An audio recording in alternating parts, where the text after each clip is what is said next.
You are listening to the Built to Grow podcast. All right, welcome back to the Built to Grow podcast. We're your host, Tim Lyons and Randy Eggston, coming from HQ. How's everybody doing today? I hope they're doing well. Yeah, I'm doing well. Are you doing well? Fantastic. It's my dad's birthday. It is. Happy birthday, Big Tim. Tim Sr. It's, how old is he? 71? Oh, yeah, well, he likes to eat steak, so we're going to Bourbon and Bones. Quick shout out for anybody that's in the Scottsdale Old Town area. Favorite restaurant.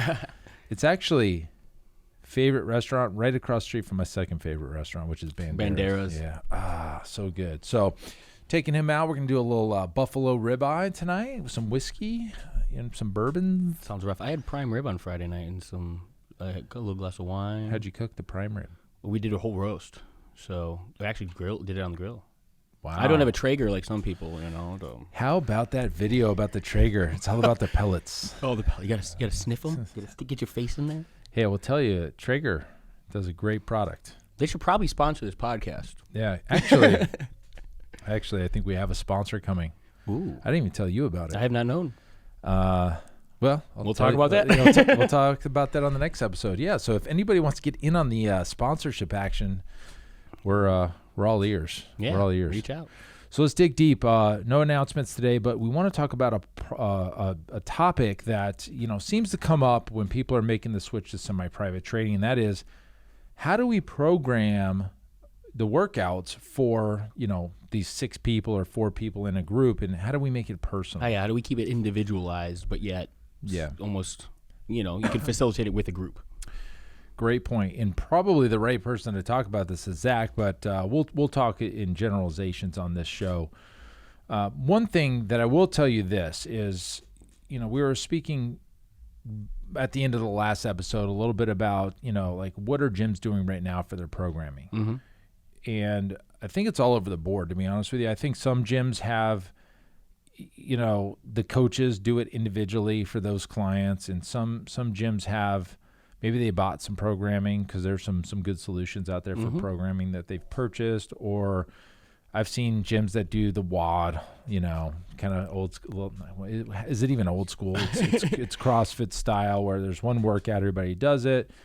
I've seen combinations of like an A and B workout on the board, and you do an A today or you're doing B tomorrow, but everybody's doing the same thing. So that's more of a large group style when you do it that way.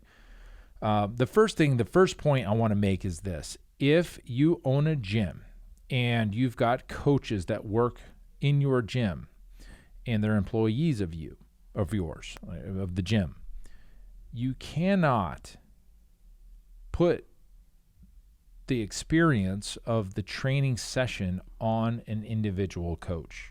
Yes. We talked about this. We have talked about this in the past. The experience needs to be owned by the brand, by the facility. Right. The programming that the clients do inside your 4 walls needs to come from the gym, not from the individual coaches. And the main reason is you don't want the experience to be different depending on the coach that they're with.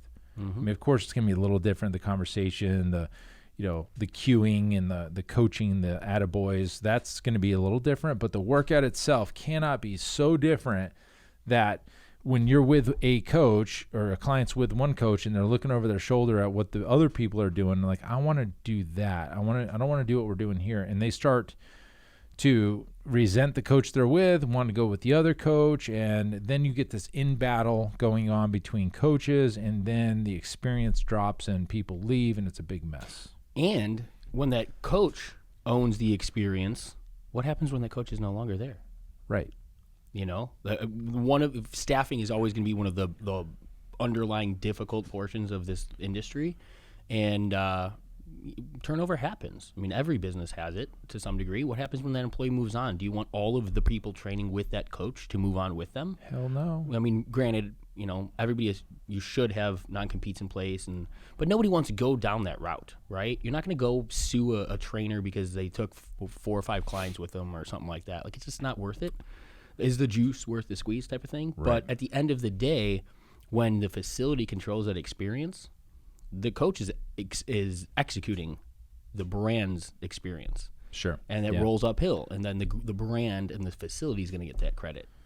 Right. And it should come from either a program director or a head coach that is more of a manager type, or a fitness director. It needs to come from that. And if you're the owner and you're not involved in the program, you need to oversee it and look at it and give your stamp of approval until you're at a point where you trust the team. But every once in a while, you should go out there and watch and see the experience. And not just watch the movements, watch the faces, watch the interaction between the coach and the client and the client, and look and see, is this experience the same? Or first off, is this a good experience? There you go. And don't get me wrong, pushing somebody hard where they look in, their hands are on their knees and they're having a great workout. It doesn't look like they're having a good time, but that's also a good experience. They're getting results, stuff like that. But look between the coaches. Are they the same? Maybe you don't have two coaches on the floor at the same time, so you gotta kind of have to look in the morning, look in the afternoon, etc. So the big takeaway here is the programming itself has to come from the gym, the fitness director type. Absolutely, and I think that that conversation is something that it really solidifies security for the brand, for the gym. I think it's nuts to allow each of your, not necessarily independent trainers. If you have an independent trainer model and you're not controlling that as a brand, it's that's a different conversation. Yeah, exactly. But don't treat the business that you own, if you have those employees, as Tim's saying, and they're supposed to be executing the vision of the business. If they're in control of every one of those workouts, guys, there's no system in play. There's no stability. You as a brand don't control the results of the client. That is dictated towards one of your employees. You're the one taking the risk. You're the one who's put your name out there. This is your business. We talked about it recently. Does your business reflect your vision as the owner? Are you executing that client experience from your stance? Is your employees doing that for you? Putting all of that control into one or each individual, because you can have a coach, like you said. It can be a lead coach or a fitness director, head coach, something like that has that responsibility. But they should be doing the programming for not only their clientele, but for all of the clientele in the business. Sure, exactly.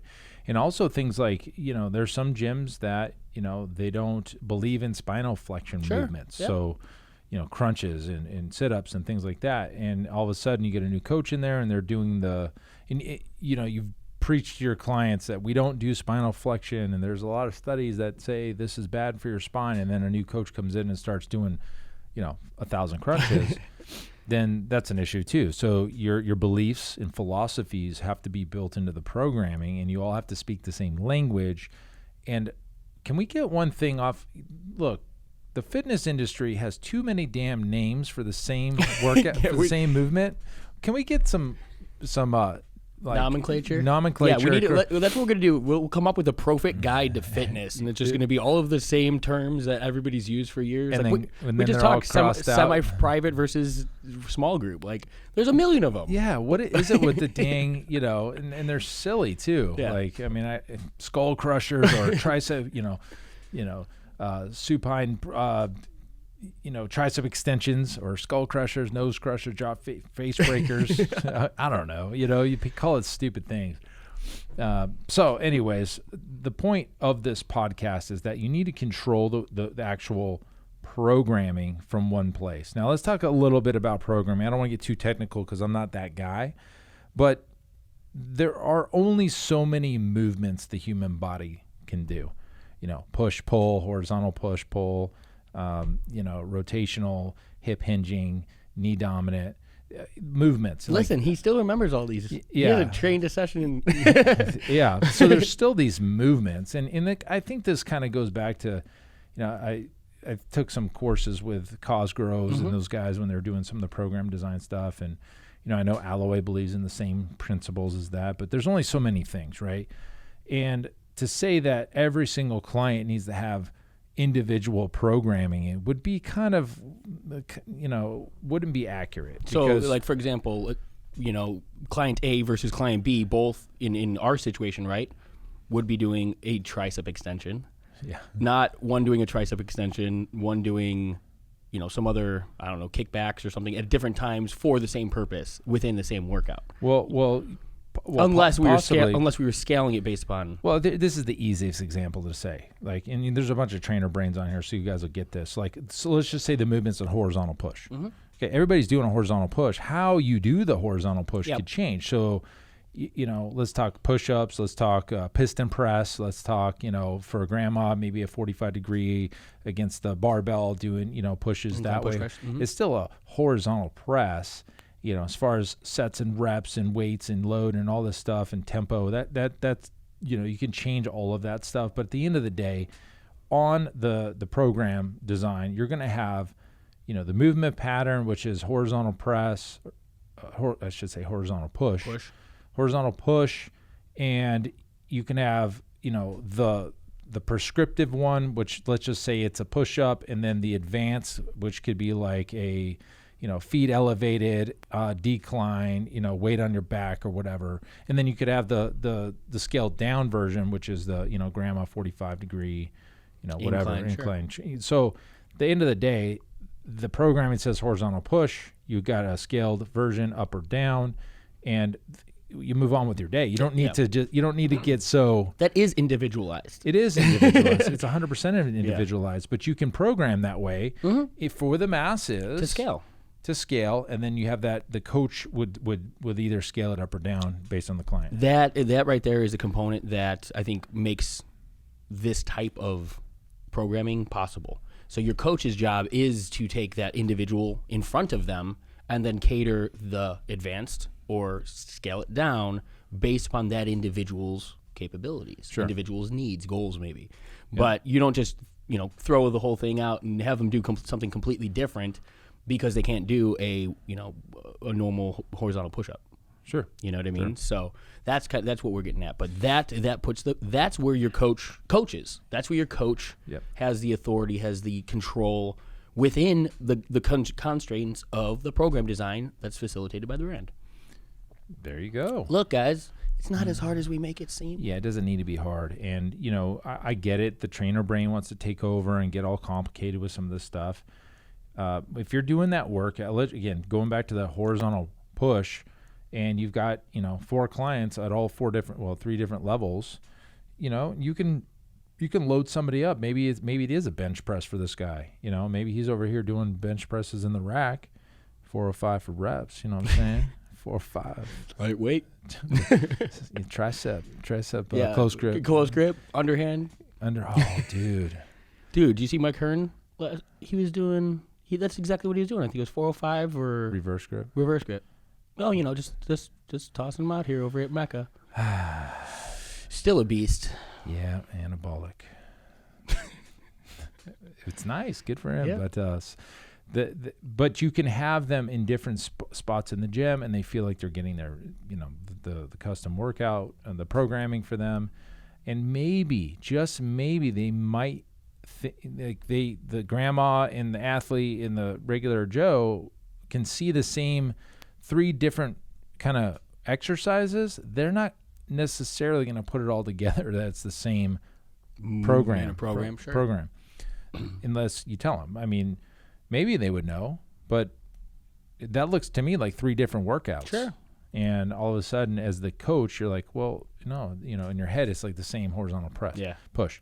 So anyways, take that for what it's worth. Eventually we'll have Zach in here and get a little bit more detailed about phasing and everything else. Maybe we do another podcast on it, but what do you think about other areas of business? Again, speaking under the client experience, same should go for nutrition.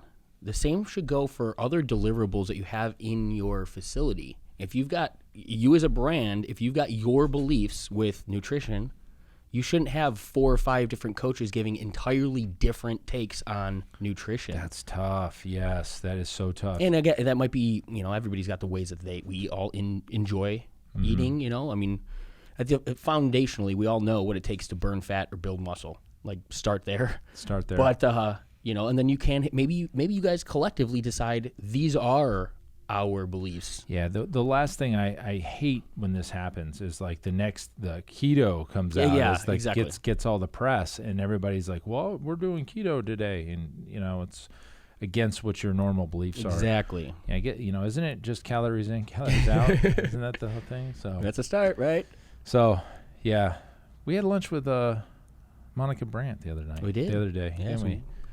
Yeah, Monica. It's good to see her. She was talking about how if you're hungry, eat. Yeah. If you're not hungry, don't eat. It's amazing, like somebody who can. I think she's probably sold the record for like most magazine covers of all time or something, female wise. Yes. Fitness magazine covers. For somebody like that who's still doing coaching in those realms, for her to break it down and be like, you know what? If you're hungry, like eat a little bit of food. Like don't go eat a chocolate cake, but Eat some food, it doesn't need to be. Not every one of our clients is also trying to cross the stage. And the human element needs to be in there. And That's exactly what she said. Yeah, exactly. She goes, well, if we're doing a competition, it's going to be a little different. Sure. But for her general clients, yes. If you're hungry, eat some food. If you're not hungry, you don't need to be on a timer here. So yeah, all that good stuff. But it was good to see her. But yeah, so programming. This is the concept in the way that you can scale a semi-private training model using a templated style of programming. And we've been doing it again 10 years now. We've changed it. There's been many iterations across the board, but it's been going great. And guys, quick teaser: we're working on something pretty big. It's our switch to semi-private program, and we're going to put programming in there as a big piece of that. So yeah, we want to help because that's an underlying. It's just a big hang up with a lot of facilities. Yeah. We know.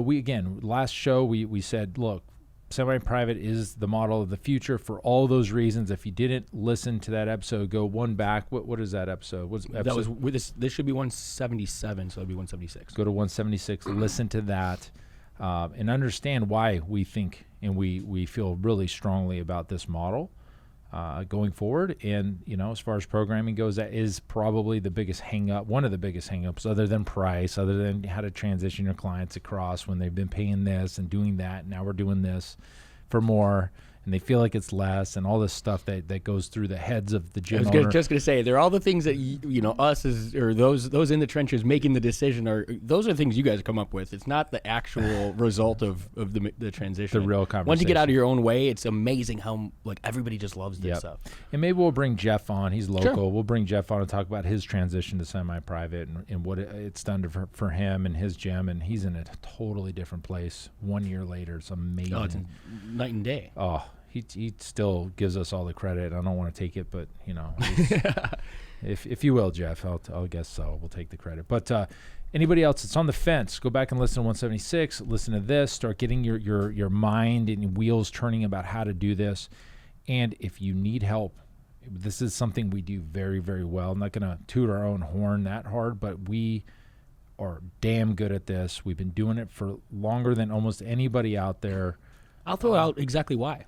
Go ahead. Because we're not just coaching on it. We do it every single damn day. Yeah, that's a great point. We're not some guru online who made this up over, in the last 48 hours. Yeah. Every single day. They used to own a gym. Yeah, or that had a gym but hasn't in 4 years. Or sold it to really focus on the growth of their agency business. Yeah. Guys, if you there's a reason why certain things we are very, very keen on certain things. It's because every single day we execute the same things we're telling you to do. Yeah, it's very important. So if you're on the fence, jump on a call, pfmarketingsolutions.com/call, and we'll take you from there. We'll teach you what we know, and if we're a good fit for you, jump on board with us. If not, you've learned a little bit on that call, and hopefully you take action. But that's it for this show, guys. Until next show, keep changing lives. Bye.